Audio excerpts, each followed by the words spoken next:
descendant. Even the Quran says so.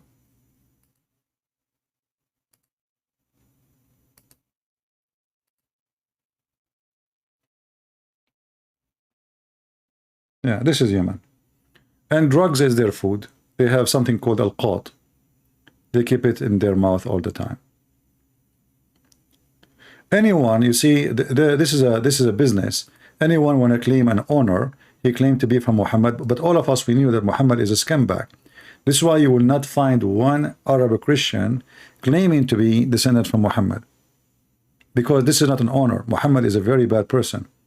But you will see somebody from Somalia claiming to be from Muhammad, from Iraq claiming to Muhammad. Even Saddam Hussein, who he claimed to be from Muhammad, his tribe originally they are coming from India. Saudi Arabia, most of them they are Indian. Qatar, Emirat, Bahrain, most of them they are Indian, especially from Qatar and Bahrain. Bahrain is mixed with the Persian, but Qatar is way more Indian.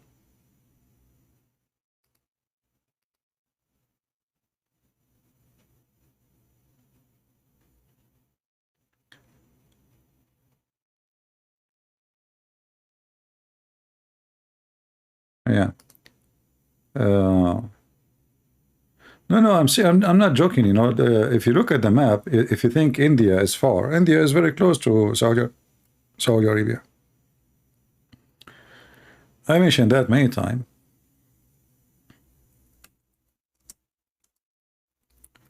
If you look at the Prince of Qatar, you know, don't he look exactly, or Kuwait, or, you know, don't he look like somebody from Pakistan? Just ask yourself. Even their mustache, even their hair, their color, I mean everything. They are from Pakistan. And Pakistan is just across the street.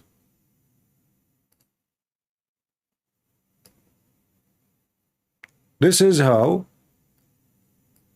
the father of this one, the prince, he used to be the one before him. He's still alive. This is how they look like.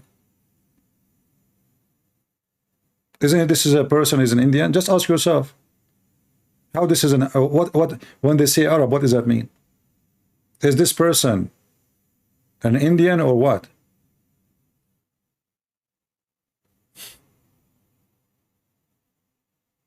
Their face, their mustache, their hair, they're Pakistani.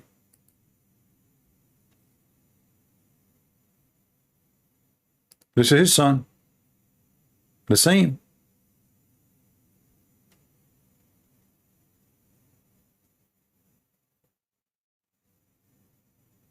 And this is after marrying women who they are supposedly pretty, so they can, like, you know, their look change. But in reality, they are the same.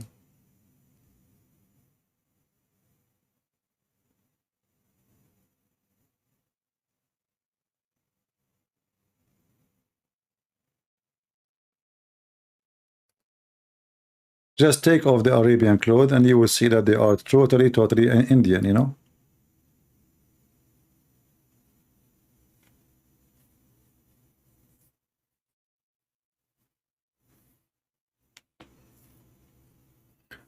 Well, DNA, I mean, I think all nations are mixed at the end of the day. I don't know about the DNA, but you can check out if somebody will give you the DNA test. But I believe strongly there is nothing called Arab. Arab is not an ethnic. This Middle East is very mixed. You know, the Roman was there, the Persian was there, the African, the Egyptian, the Mongolian. I mean, you name it. But from the look, it's obvious those are nothing but Indian.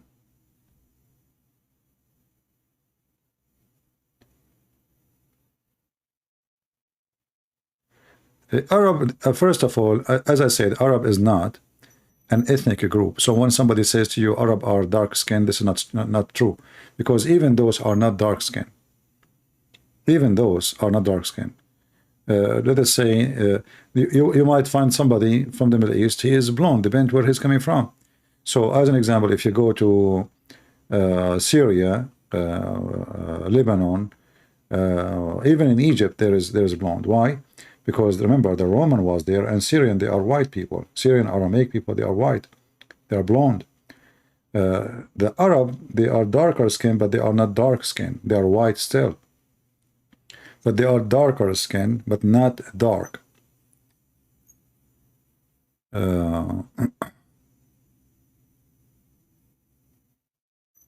But there is no ethnic group called Arab. Arab is a big fat lie. Never exist.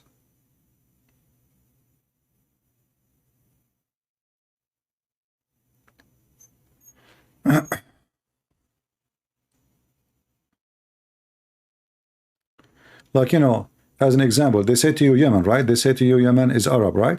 So why the Yemeni, their language is not Arab? If you go right now and study the temple of Al-Makkah, the story of Balkis?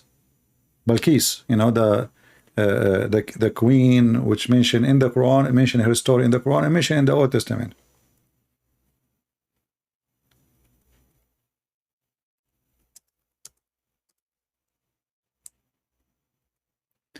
If we go to temple of Al-Makkah, and this is where Muhammad got in his name, Makkah. This is the temple of Al-Makkah. What was the language there? Have nothing to do with Arabic.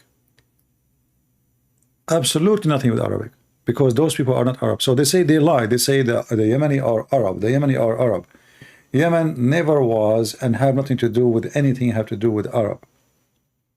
Yemeni are different people mixed very heavily with African, Ethiopian specifically. And their language is far away from anything to do with Arab. And actually, just lately they were able to read some of written in tablet and walls and etc. in this area, and they found the discovery. They used to think that this temple was the temple of the sun. But then, because now they were able to read the language, which have nothing to do with Arabic or any language they knew before, it turned to be that they worship the moon. This is the temple of the moon, Lah. This is the Lah temple.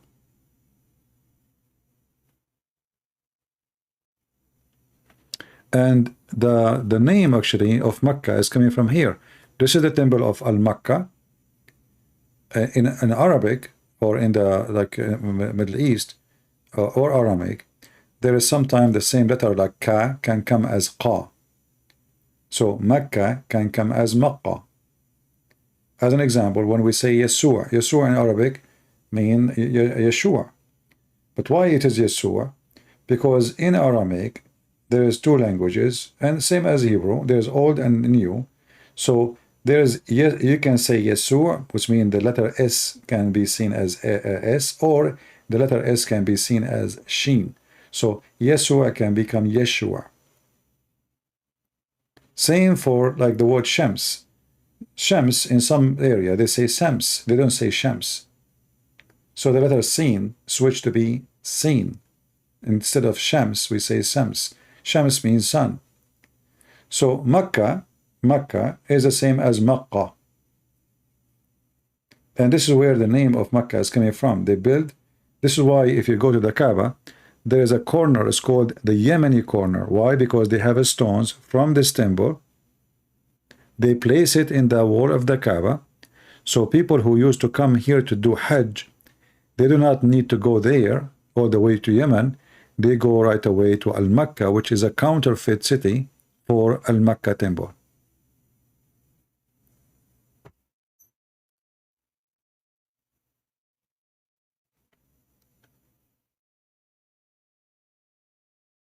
Anyway, here we are not discussing history.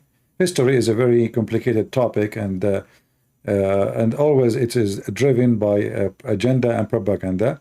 So you cannot really get a real source of history from anyone, I believe, because everybody have his own agenda. So a Muslim, he will not agree with me. A Christian, he might agree with me.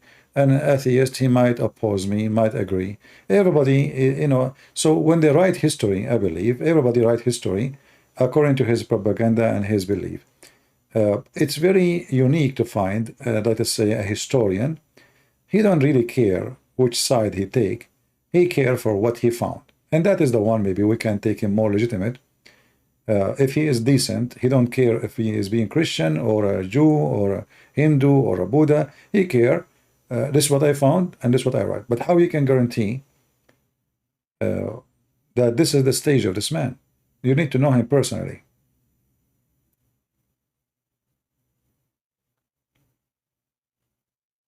Like, you know, when historians they write about the Crusaders, what they say about the Crusaders, all evil stuff. The Crusader, they were bad. The Crusader, this is what they teach your kids in school. But reality is, if not the Crusaders, all of us, we will be under the shoes of Muhammad. It's a fact.